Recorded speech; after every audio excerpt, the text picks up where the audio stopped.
Grupo Financiero Interacciones presenta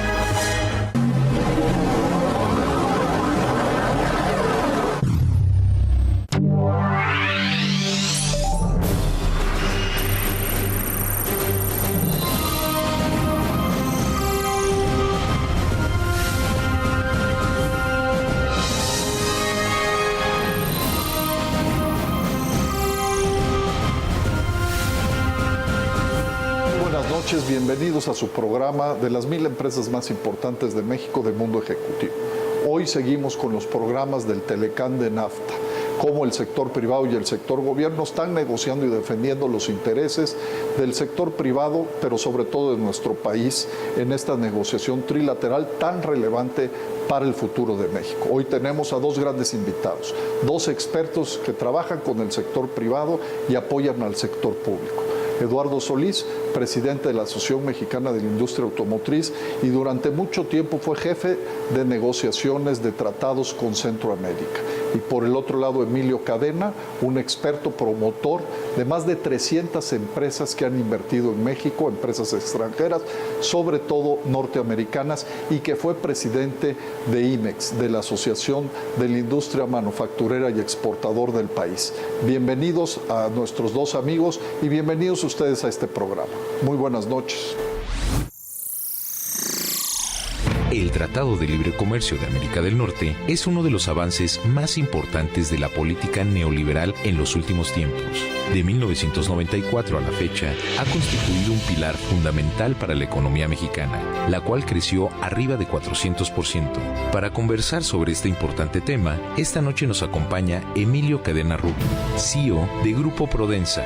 Emilio estudió Ingeniería Mecánica en el Instituto Tecnológico y de Estudios Superiores de Monterrey y es maestro en Administración de Negocios por la Universidad de Hartford.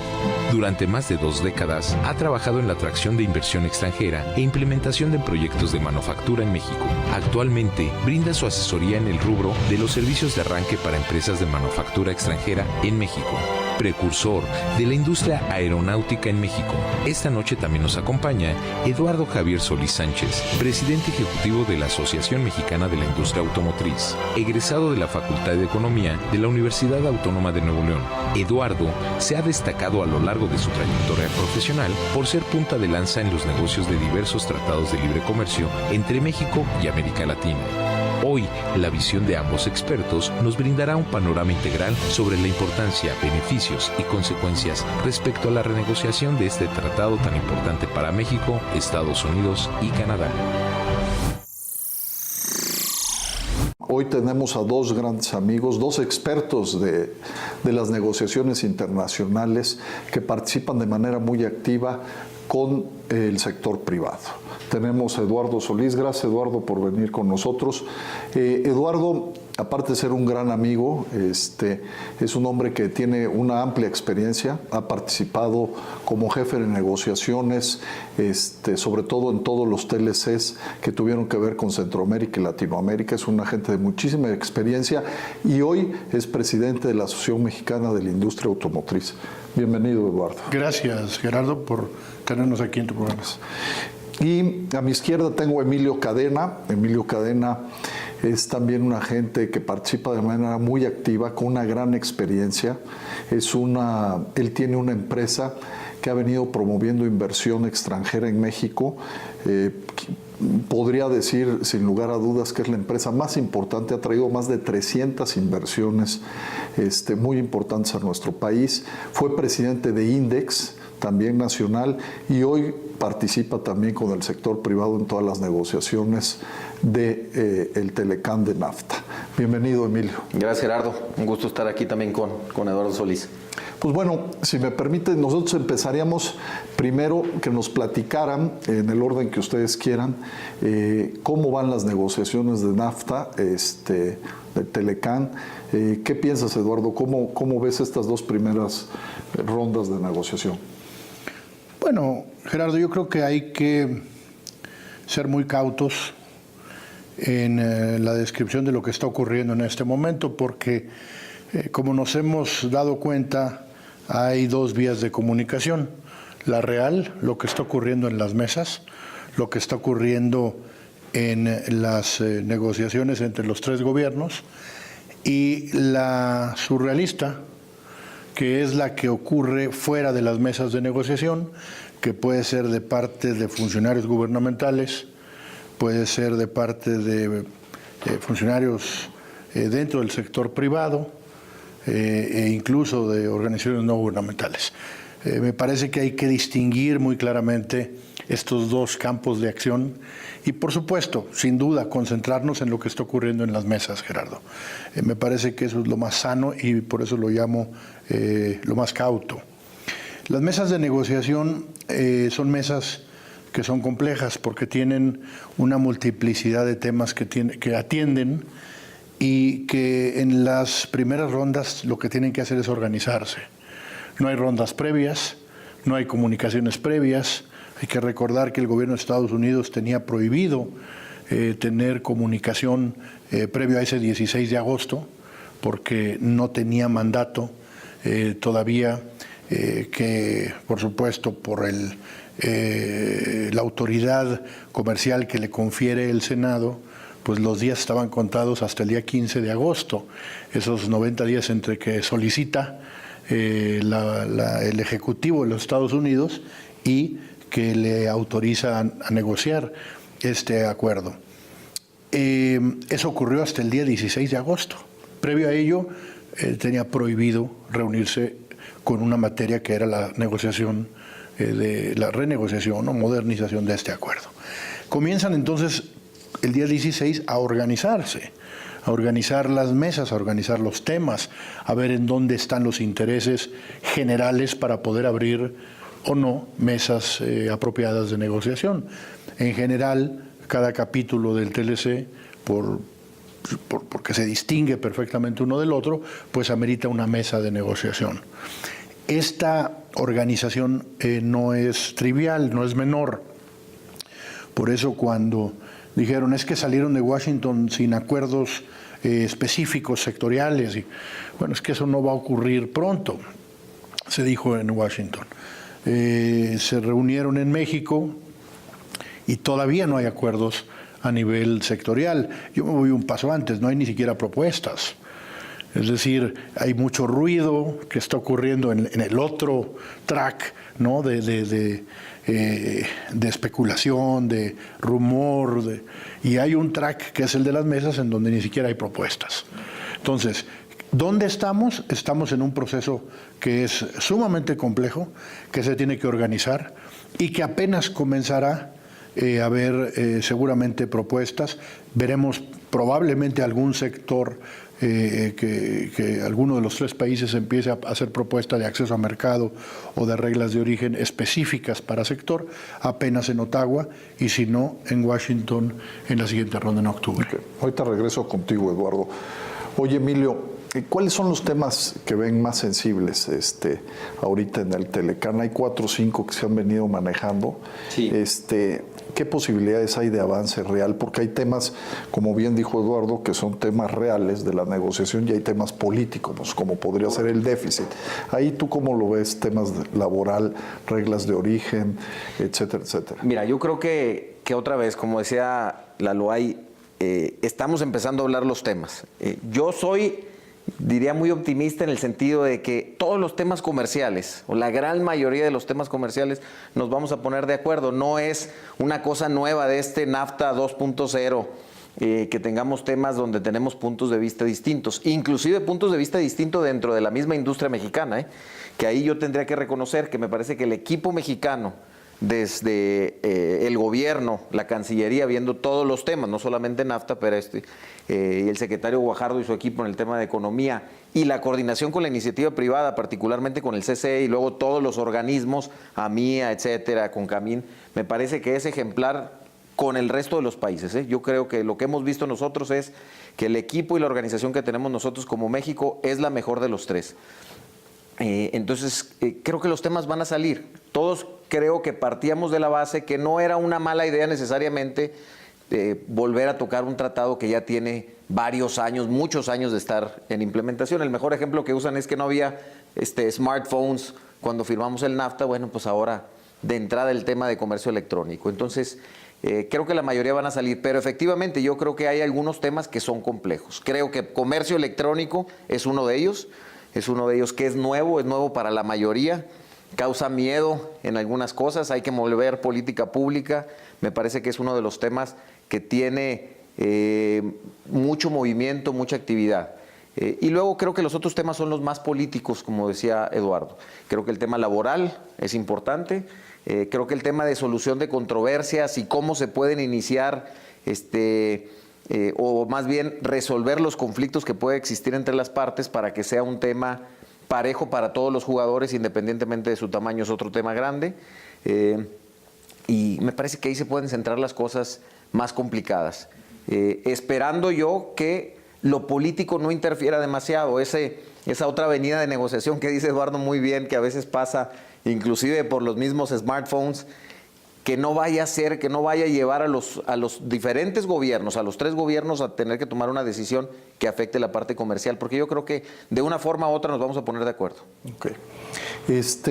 Oye, Eduardo, vamos a tener que hacer un corte breve, pero quisiera regresar contigo para que nos platiques uno de los sectores más sensibles y podría ser como la manzana de la discordia.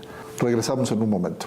A lo largo de los últimos 23 años, México ha fortalecido sus vínculos comerciales, desarrollando una inversión eficaz con Estados Unidos y Canadá, gracias a un acuerdo que cambió la perspectiva mercantil de estos países. El Tratado de Libre Comercio de América del Norte, mejor conocido como TLCAN o NAFTA por sus siglas en inglés, es uno de los pilares fundamentales para la industria manufacturera y agropecuaria de los participantes. Dicho acuerdo, constituido por más de 2,000 páginas, impactó en la competitividad y eficiencia de la cadena productiva de los 3 países. Firmado por George W. Bush, presidente estadounidense, Carlos Salinas de Gortari, mandatario mexicano, y Brian Mulroney, primer ministro canadiense, el tratado logró ver la luz el 1 de enero de 1994, luego de la ratificación legislativa de cada miembro. El documento contiene regulaciones que también conciernen a estos sectores como la automotriz, el textil y el de transporte y logística.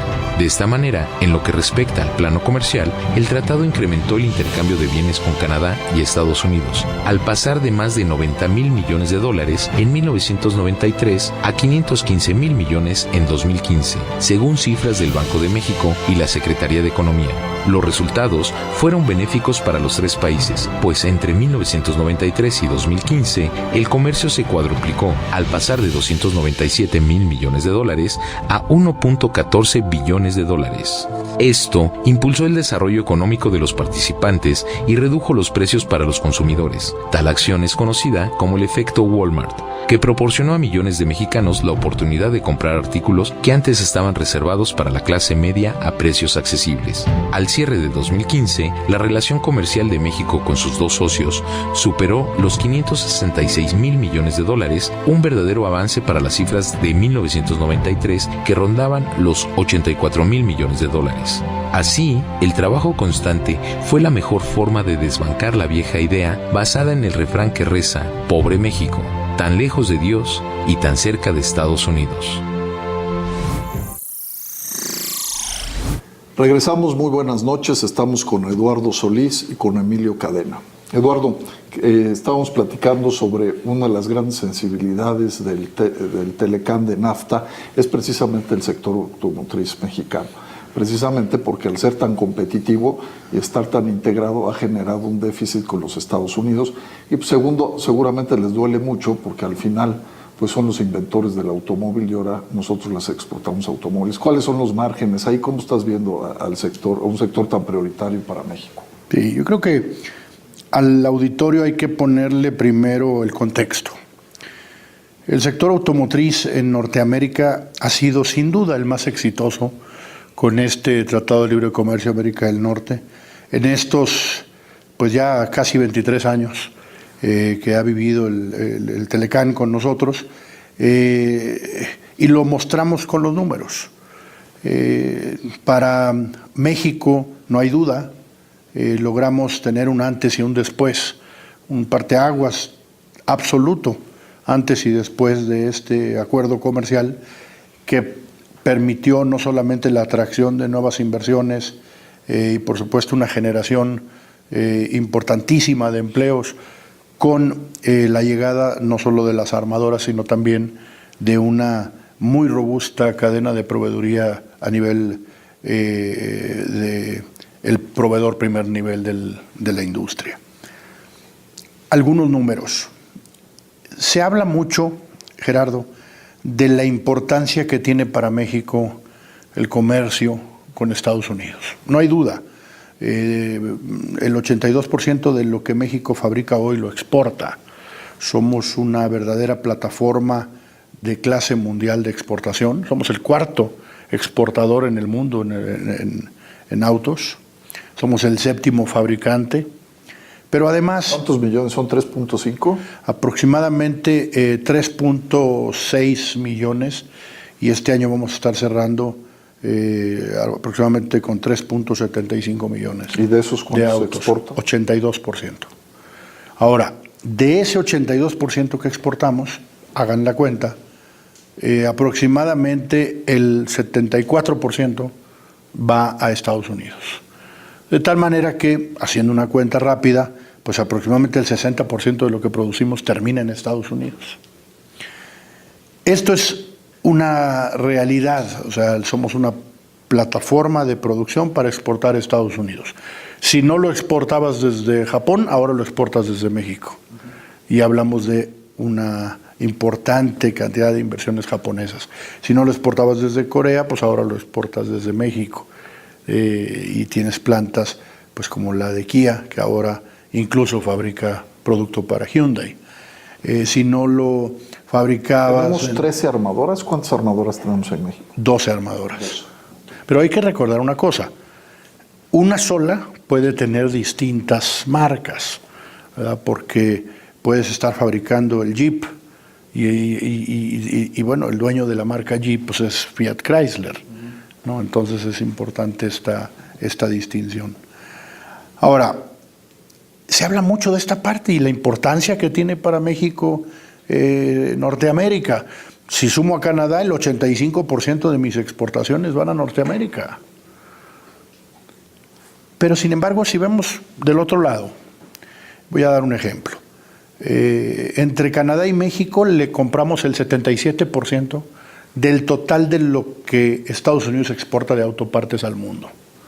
77%, y por cierto bastante equilibrado, 39% Canadá, 38% México. Si tú cuentas el tercer lugar de destino de exportaciones de autopartes en Estados Unidos, y el cuarto, y el quinto, y el sexto, y el séptimo, tú tienes importantísimos países fabricantes de vehículos como Alemania, Japón, Corea, China, Reino Unido. Esos 5 países juntos le compran el 12% del total de lo que Estados Unidos le vende al mundo. Y son el tercero, cuarto, quinto, sexto y séptimo lugar. 12%. Es decir, ni todos juntos, países grandes, fabricantes de vehículos, tienen una compra importante de las autopartes que Estados Unidos fabrica para exportarle al mundo. Como nosotros. Como nosotros. Eso habla de la importante integración que tenemos como Norteamérica. Se habla de el déficit comercial, sí, pero de lo que no se habla es de que las marcas lo que hacen cuando fabrican en México es estar teniendo a México dentro de una ecuación que les permite tener un nivel importante de competitividad en la región, porque al final del día ellos lo que tienen es promedio regional. Entonces, México les permite seguir siendo competitivos frente al mundo. Aquí no es México versus Estados Unidos, es Norteamérica versus otros bloques que también tienen a sus Méxicos.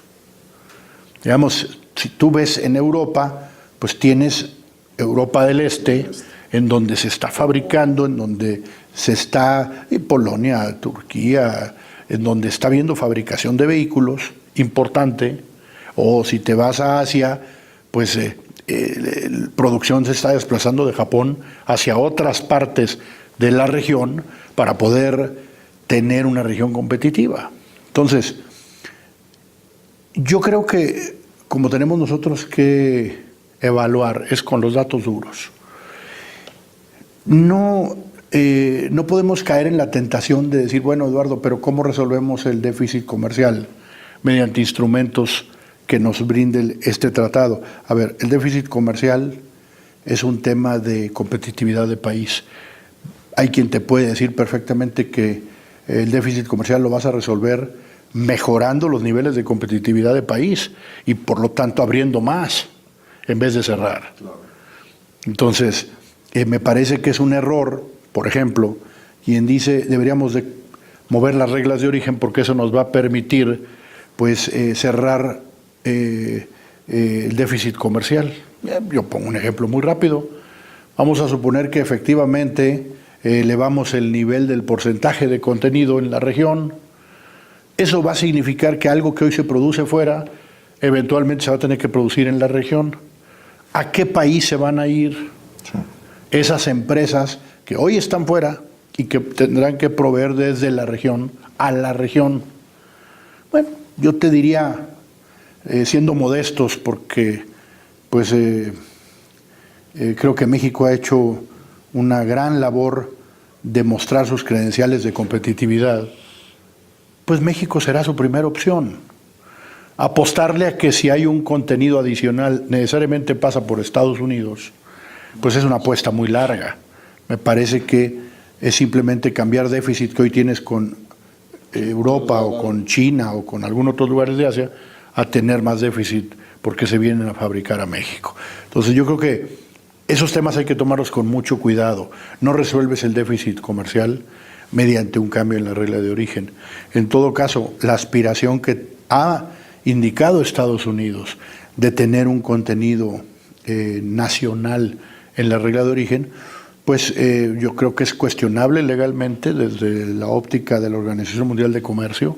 Yo creo que es cuestionable que Estados Unidos pueda aspirar a tener un contenido local y que México y Canadá no puedan pedir lo mismo. Y por supuesto ahí es donde ya te lleva una aberración. Tener contenidos nacionales de Estados Unidos, de Canadá y de México, pues te vuelve inmanejable la regla de origen. Me parece que no va a ir por ahí.